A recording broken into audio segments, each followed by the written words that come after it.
жизней продолжает осваивать человек. В Советском Союзе впервые в истории осуществлен выход человека из корабля в космическое пространство. Это подлинно. Wow, so anyone who says Russia isn't in on faking space really only needs to look at this video, which is allegedly the first person ever in space in an EVA, extravehicular asshattery, or whatever that stands for. EVA, cosmonaut, and this is what convinced the world that people could go in space and float around and pretend to do important science. Yeah, even gives himself a little scratch on the. В Советском Союзе впервые в истории осуществлен выход человека из корабля в космическое пространство. Это подлинно. How absolutely ridiculous this footage is, and yet this is the sort of thing that led NASA to their fakery, because hell, if the Russians are doing it, we ought to do it as well, right, NASA? Give me a break.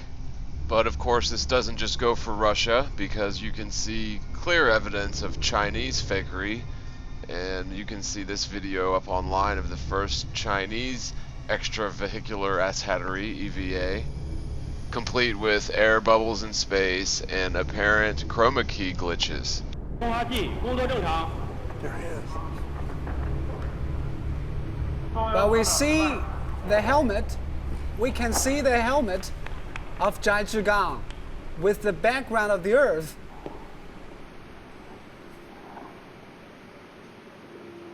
He is sticking his helmet out of the capsule.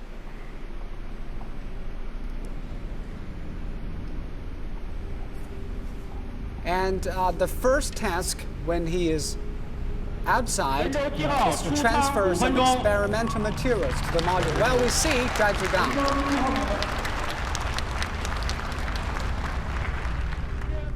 Is to transfer some experimental materials to the module. Well, we see Zhai Zhigang.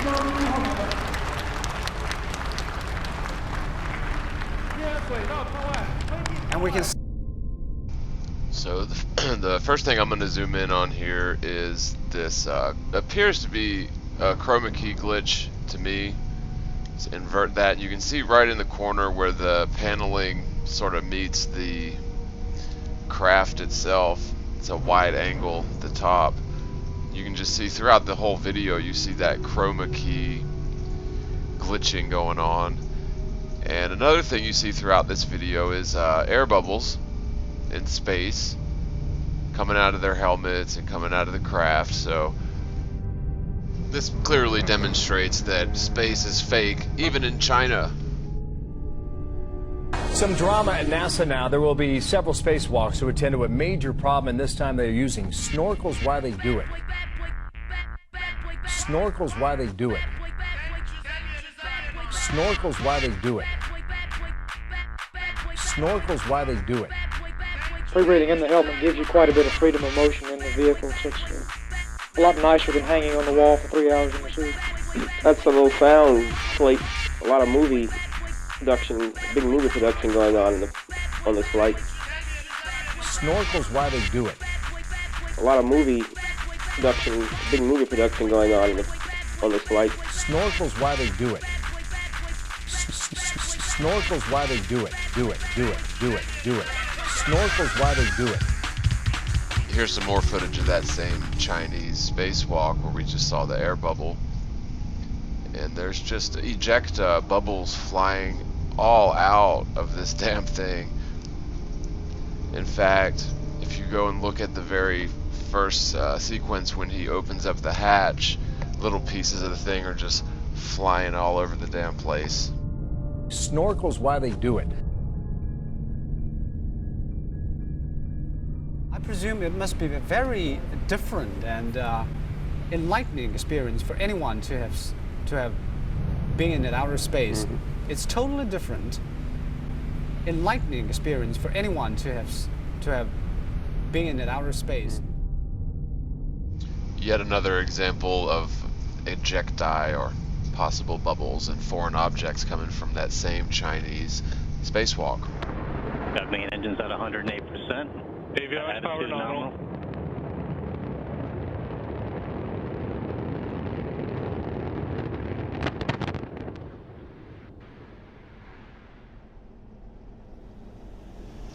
Right, so in this clip of United States NASA astronaut fakery, what you're going to see is a little hard to catch, but you actually get a reflection, like whomever's filming this is standing either behind a pane of glass or filming this, through like a television screen. You see the reflection there, it's now passing up, just went out of frame, and there's another one coming up. You can sort of tell that whoever was filming that was behind a pane of glass or something. So look at it again, zoom in this time, slow it down a bit.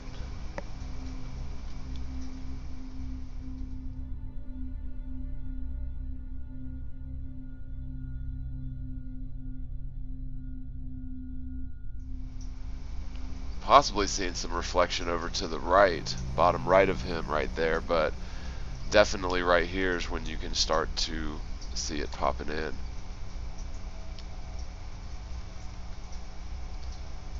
Reflection traveling up his body apparently.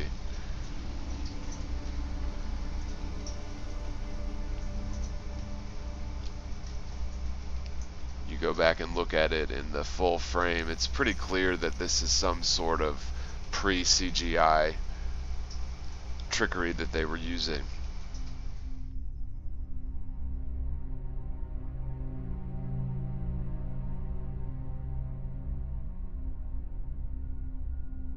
The possibility that trouble may develop with the Atlas or the Redstone during the countdown or during the takeoff is looked squarely in the eye by the astronauts and the engineers behind Project Mercury. This booster was not a Mercury vehicle, but imagine the worst possible situation for the astronaut, that his capsule is now mounted on top of this Atlas. The escape rocket takes the capsule away from the booster.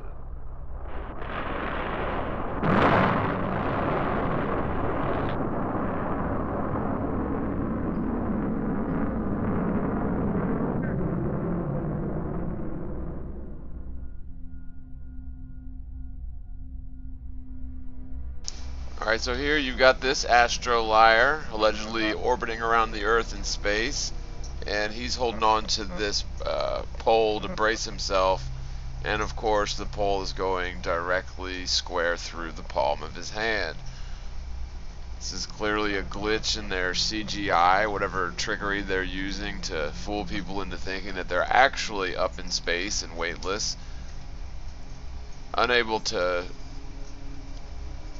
really fake how he's grabbing onto that pole. They just stick it right through his hand. Nobody will notice. Just stick it right through his hand. I mean, give me a damn break here.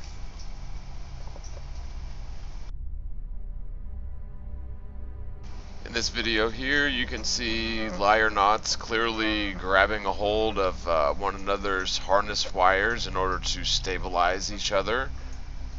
I'll reverse that clip a bit so you can see that he's clearly not grabbing onto anything that's supposed to be there. He's grabbing onto something invisible, but you can tell that there is a reaction between the guy wearing the blue and the other guy's hand. Something's going on here, but we're not able to see it, either because of some sort of chroma key, CGI, green screening, something like that. But yet another instance of NASA fakery. Let's not forget this guy, clearly on wires, flying around in the background of the ISS. Should I say the LISS?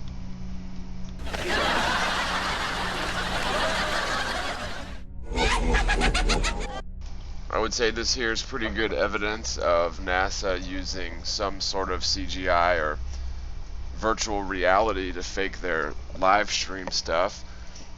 In that clip, it really looks like the guy is supposed to be grabbing the hat, and for whatever reason the animators failed to complete the sequence, so he's sort of grabbing and placing nothing to the side.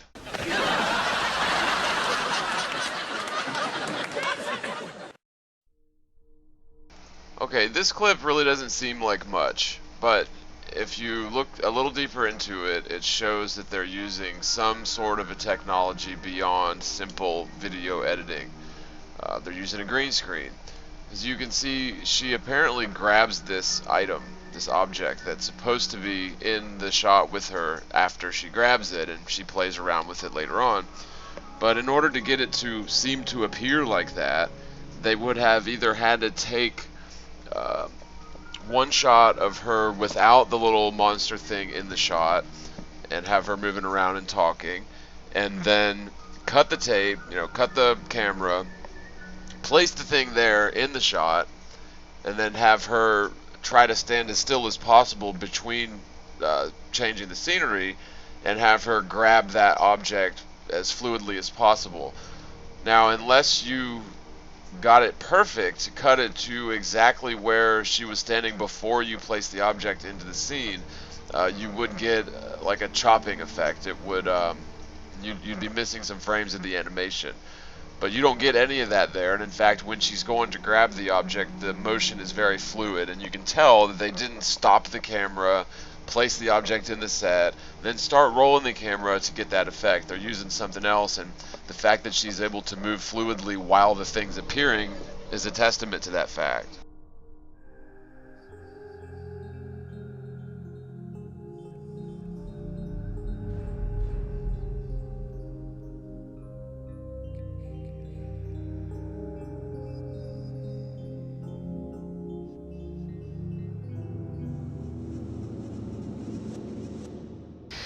Neuf, 8, 7, 6, 5, 4, 3, 2, unité, feu.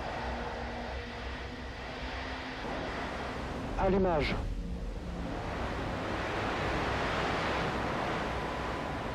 Décollage.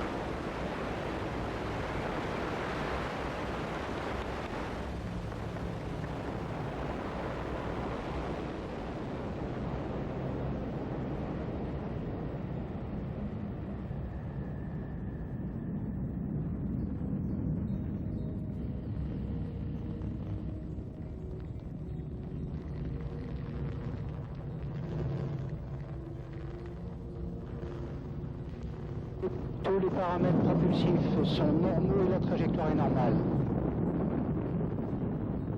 37 seconds into the launch, the onboard computers decided 501 was 90 degrees off course.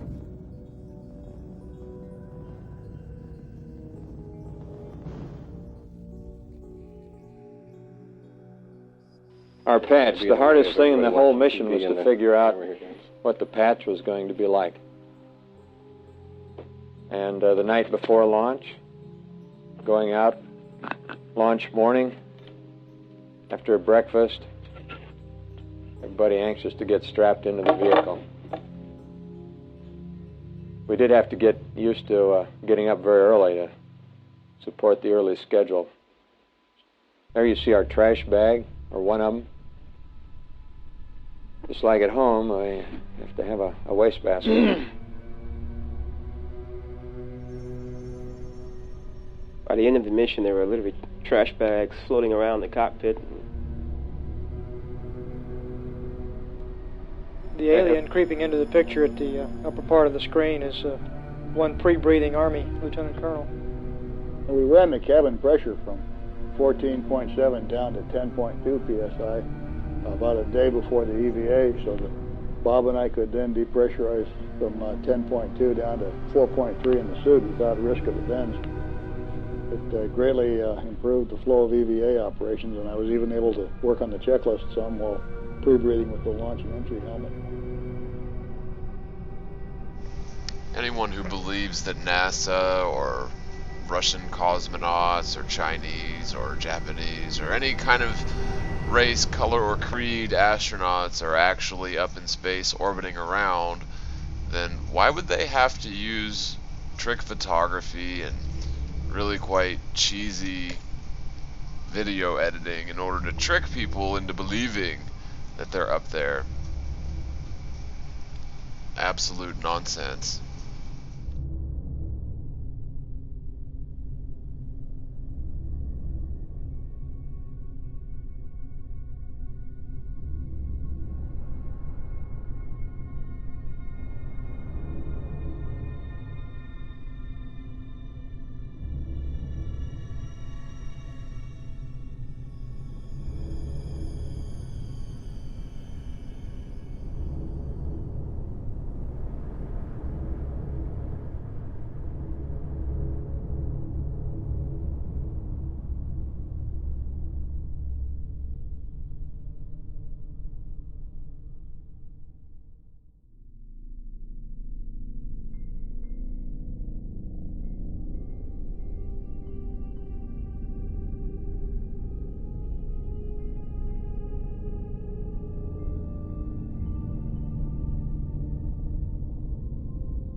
Separate from the spacecraft.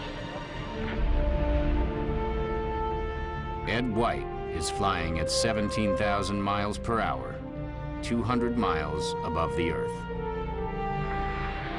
Okay, I'm out. If the spacesuit fails, the difference in pressure will kill him instantly. If the lifeline fails, he'll literally be lost in space. The International Space Station's cabin pressure is holding steady after the crew conducted repair work on one of 2 Russian Soyuz spacecraft attached to the complex. The repair was made to address a leak that had caused a minor reduction of station pressure. The crew was never in any danger. If the spacesuit fails, the difference in pressure will kill him instantly. If the lifeline fails, he'll literally be lost in space. After a morning of investigations, the crew reported that the leak was isolated to a hole about 2 millimeters in diameter in the orbital compartment or upper section of the Soyuz MS-09 spacecraft. Flight controllers in Houston and Moscow worked together with the crew to effect a repair option in which Soyuz commander Sergei Prokopyev used epoxy on a gauze wipe to plug the hole identified as the leak source. In 1960, this guy, Joe Kittinger, apparently jumped from about 100,000 foot, and the footage that he brought back was not very good, like didn't have very good shots of the horizon, although when it does, you get these little instants, little glimpses of the flat horizon, and then of course the curved fisheye lens globe effect, which we know that they were lying about because now pretty much anyone can send up a weather balloon to over 100,000 foot in the air, and we don't see this curve horizon that's supposed to magically happen when you get up to a certain altitude.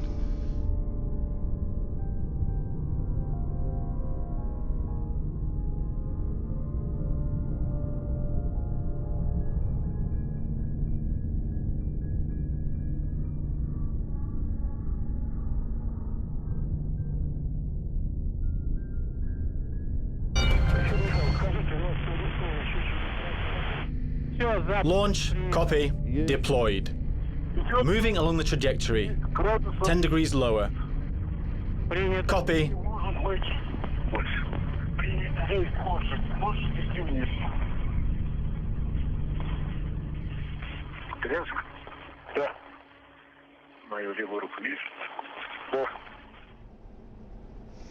In this video of Russian cosmonauts, you can see that the fisheye lens technique was not quite perfected, because instead of a spherical ball Earth, we get this sort of strange square-shaped, I don't even know what you call that, like parallelogram? I don't know.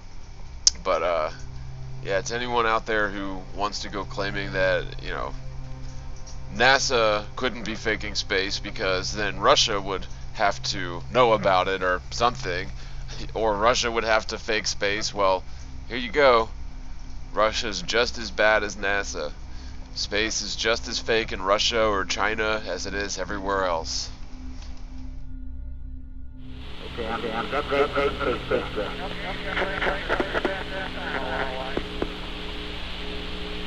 my feet out. I think I'm dry down a little bit. I don't want to fire the gun yet. Okay, I'm out. Okay,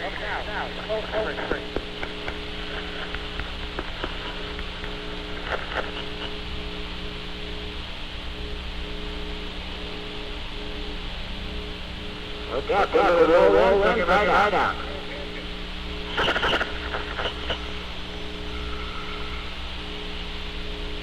Now in your two boats.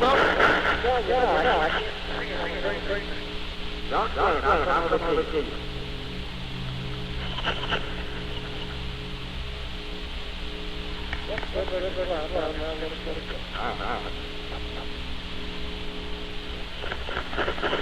Okay, I rolled up right now. Under my own influence. Looks like a thermal glove. You notice that in this live broadcast, he's basically facing up into space, and then somehow the glove gets loosed from inside the Limobile, and he notices it immediately and says, "Oh, there goes my glove." He wasn't even looking anywhere near that direction. Wouldn't his glove shouldn't that be on his hand, by the way? But anyway, wouldn't that glove be the least of his concerns when he's out flying around in space? Under my own influence, there goes a... Looks like a thermal glove, Jim. It is. Yeah, I rolled up and I'm rolling to the right now. Under my own influence, there goes a... Looks like a thermal glove, Jim. It is. I mean, really, how scripted is that? It's clearly something scripted, because he never would have noticed that glove, especially not the direction he was looking. This is something that was animated, and then a script was recorded over top of that. Anyone who believes this sort of complete shenanigans is proof of people traveling around in space should probably get their head checked.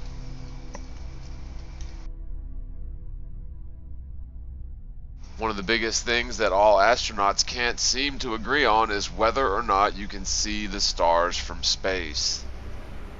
The environment around you is just pitch black, is as black as it can get.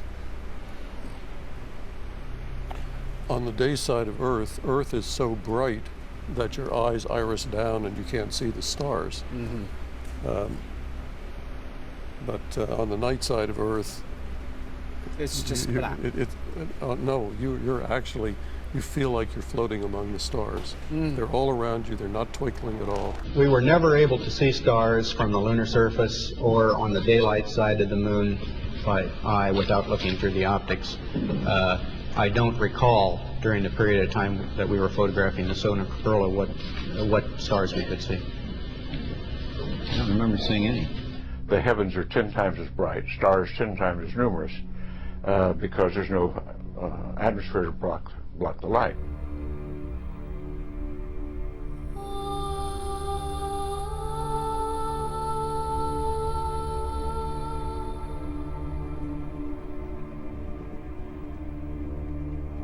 When you looked up at the sky, could you actually see the stars and the solar corona?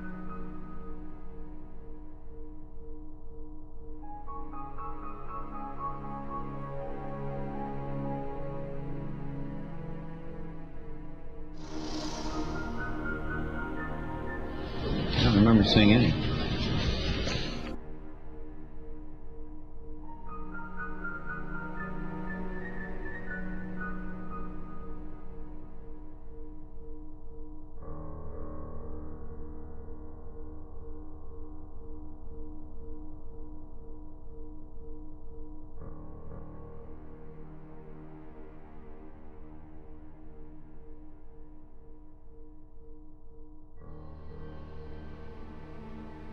That's a great question. The most unexpected thing, I think, was the blackness of space, because we always talk about seeing the view of planet Earth and how beautiful it is, and so you come to expect that.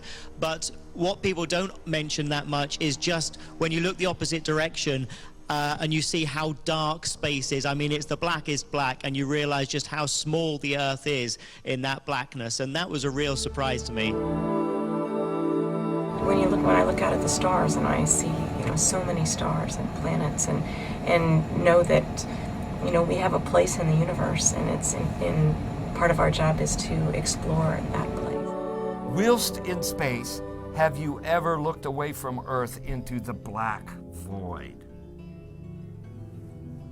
Yeah. All because the you time. can see. You can see the stars. Oh yeah. You know, and pretty much all the time you can see the stars. Yeah. It's not which a is black cool void. thing. I mean, it's black, but there's all kinds of little polka dots. There's all the stars there, and the cool thing is about it, you can see it during the day. Yeah, you can, and there's more than stars. You can see planets. You can see moons. You see the gas. Magellan clouds of the Milky you Way see galaxy. the Magellanic clouds. Magellanic, see, I just wanted the Magellan well, there's a large clouds. one I didn't and a want small one, right? Yeah. And then you can see the zodiacal lights. Whoa. But could you tell us something about what the sky actually looks like from the moon, the sun, the earth, the stars, if any, and so on? The sky is a deep black when viewed from the moon, as it is when viewed from cislunar space, the space between the Earth and the moon. The sky is almost white with the light of the universe, with the uncountable number of stars. But it has a lot of variation to it, even just with the naked eye, when we're in the shade of the Earth, so we can really see it. You can see the whole dark sections where there's dark matter or dust or whatever it is that's between us and the rest of the universe. You can see the gradations of it, like looking into the deepest ocean. What are the stars like in space? Like, are they just brighter than on Earth, or how would you describe it? They're brighter, but they're different. And a lot of things different about it. One, you don't have the atmospheric distortion, so they don't twinkle, right? So you see lots of points. And you see lots of points, and that literally millions of them. There's, the thing about Carl Sagan, billions of stars. There really are billions and billions of stars, and you can see them. In fact, they're so numerous, it's very difficult to pick out the constellations you and I see here on the ground. With the world right there, and then when you look the other way, it's the whole universe, and the blackness is a palpable blackness. It's not just dark. It's forever, and the guy named Paul Fjeld designed our mission patch, and he's had a really nice design. And he said, "What color do you want for the background?" And we said, "Black, but really black." And he said, "What do you mean really black?" I said, "Well, I don't know, black as you can make it." So he hit the black as you can make it. And we went, "Well, that's black, but it's not the same as the endlessness of the universe."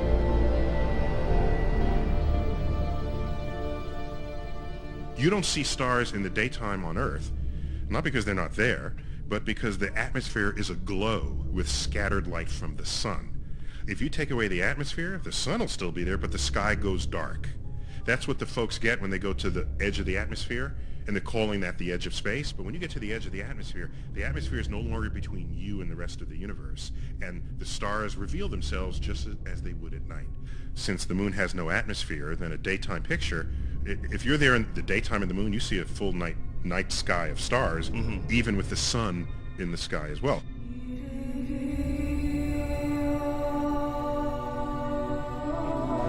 Just hanging there in a vast sea of darkness, and the most frightening darkness that you could ever imagine. The sunlight washes out all the starlight, so you can't see any stars, just like here on Earth. Just the inherent beauty of it, the velvet, bottomless bucket of the universe. The sky, of course, was black, but it had sort of a velvet sheen to it. The biggest visual surprise was just how black the sky was. You have a brilliant sun, brighter than any sun you normally would see, even here in New Mexico.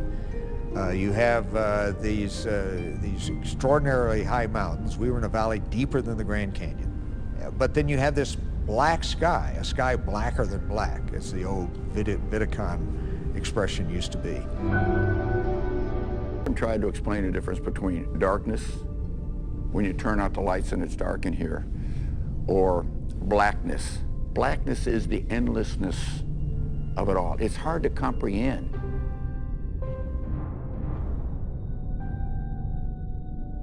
Well, the sign on the bottom of the gondola was, "This is the highest step in space." Think about being at 102,000 feet. It was a very interesting experience for me to sit there and look at the horizon, and I could see over 400 miles from that altitude. My guy on the ground said, "Okay, we're over the position, you're cleared to jump." and I jumped. I fell for, it seemed like I wasn't moving at all. There was no crest, no velocity. There's nothing you can see. So I rolled over my back, I looked up, and I saw the balloon flying into space.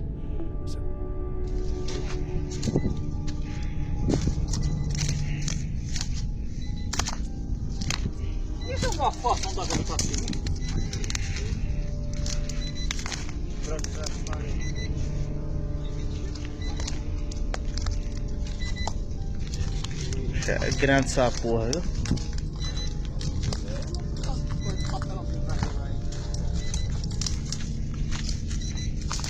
Isso não quer estar mandando. Não, vai na frente da luz. Não, isso aí vai mais não.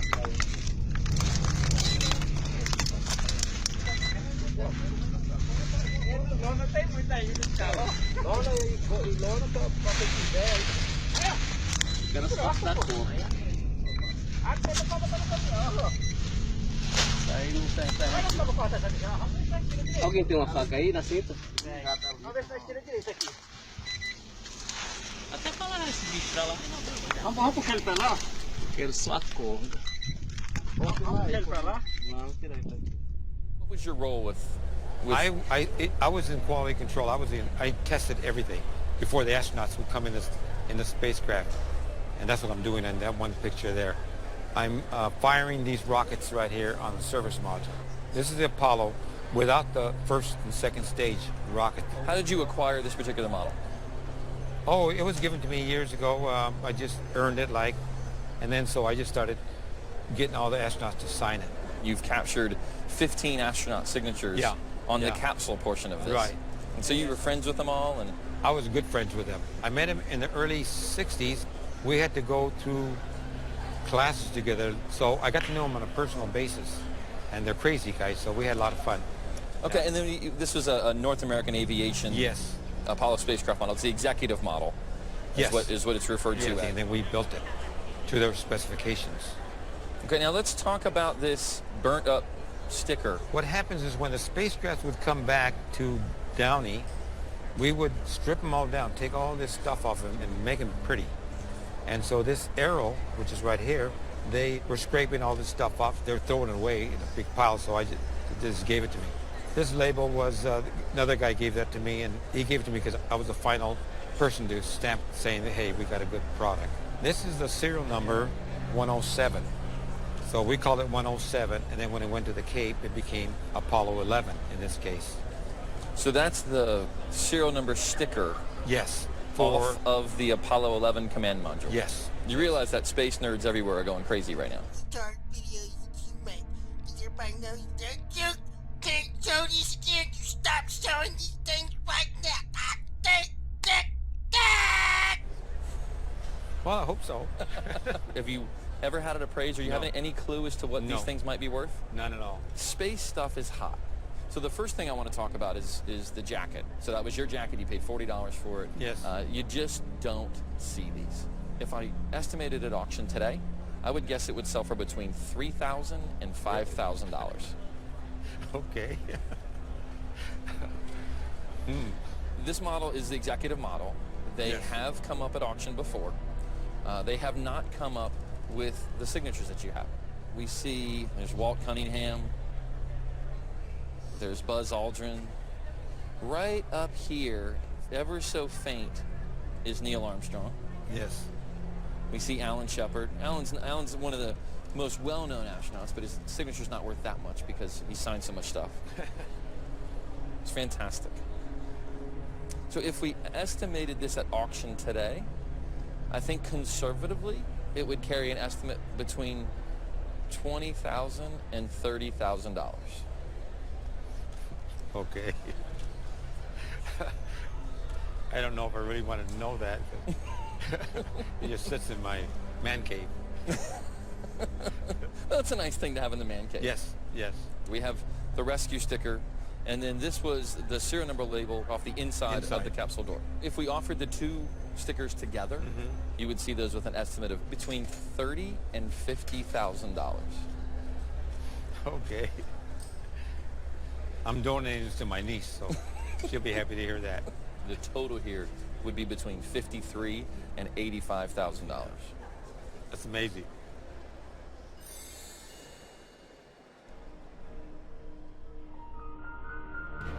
Look down here. Hey, the Earth is down here. Oh, yeah. Okay. So I get back and do some more things. And I had another rest period. Well, you're talking to the wrong guy. Why don't you talk to the administrator at NASA? We're passengers. We're guys going on a flight. So this time I took one foot out and did a little agility, and I looked, uh-oh, the Earth's not there. Oh, there it is up there. You're the one who said you walked on the moon when you didn't. Calling the kettle black, if I ever thought of it. Saying I misrepresented myself. Away from me. You're a coward and a liar and a thief.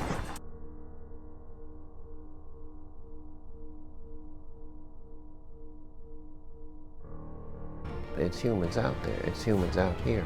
It's humans on the frontier. It's humans out there. It's humans out here. It's humans on the frontier. Why don't you just put the end to the record in the argument and put your hand on the Bible, swear to God you walked on the moon. Mr. Cybro, knowing you, that's probably a fake Bible. When I opened the hatch, I mean, I had the whole universe in front of me. It was spectacular. I mean, the shadows in Iran, I don't give a damn about all that shit. Of course, I don't hit people, but you're going to be on the deck unless you get I'm heading out. I appreciate it. And get the hell out of my house. Well, take your stuff and get the fuck out. Why don't you quote me and say it's bullshit?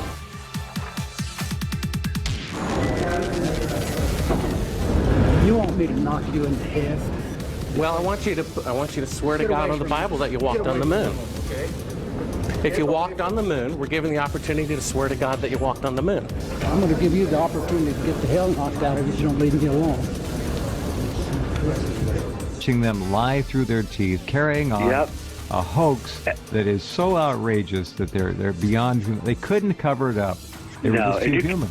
Exactly. You can see on Neil Armstrong particularly, he doesn't want to lie. This guy just doesn't want to lie. No. He's looking down. He just doesn't want to say anything. This is why he didn't give any interviews for the rest of his life. Look at that. Please do look at that, folks. YouTube video of the first Apollo crew to come back, press conference. It's really embarrassing. I mean, it's just embarrassing. The lie was so big that they really couldn't fake it that well. It was too much for them. And I saw this footage. It's dated by an atomic clock 3 days into the flight. All the astronauts are identified, and they're there putting the transparency over the window.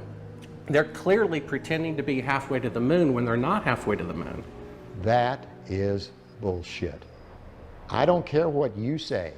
I went to the moon and back, and everyone that's a scientist knows it. Now, if you want to not believe it, it's okay, you know? It's okay. It's a better story. It just happens to be a lie, that's all. Would you swear on the Bible that you walked on the moon? I'm not going to do it because I'll do it over here. I won't do it on your camera. Well, why not? Because it just isn't an appropriate thing to do. Well, but you're an asshole to do that. You're the same guys, just different guys that did the other person I told you about. Well, would you put your hand on, if you walked on the moon, here's the opportunity to set the record straight, to put your left hand on the Bible. Left hand. Raise your right hand. Okay. And you realize this can be used as a video deposition in the future. And if you lie, you'll be guilty of perjury. I understand that. Okay. Say your name. My name is Alan Bean. I swear to God and affirm. I swear to God and affirm. Under penalty of perjury. Under penalty of perjury. Treason. Treason. No, not treason. Treason has nothing to do with it. Let me rephrase this and say, I've got my hand on the Bible. I went to the moon. I walked on the moon. All the other people that you think are people that NASA says went to the moon and walked on the moon. But you won't. Go to the moon and walk on the moon. You won't say under penalty of treason. What's treasonous? That's doing something fraudulent to the taxpayers. That's crap. Well, what that about isn't treason. Under penalty of eternal damnation? Under penalty of eternal damnation. And under penalty of treason. Treason is when you sell out your country. Well, if you used $135 billion to not go to the moon. That's still not treason. Treason is if you tell secrets to another thing. I've said enough. Now you can use that and say, well, you didn't say something else. No. I know how people are. It's okay. Well, take your stuff and get the fuck out. Like a boss. Then you sort of poke your head out, flip around, and you take a look around, and you know, it's really a holy moly kind of moment. That was when I first learned, I think, the definition of what it truly is to be alone. Being in space, being in Earth orbit, floating is truly a magical experience. It means an exciting day. It means it's a day that is going to be a lot of work, but very rewarding work.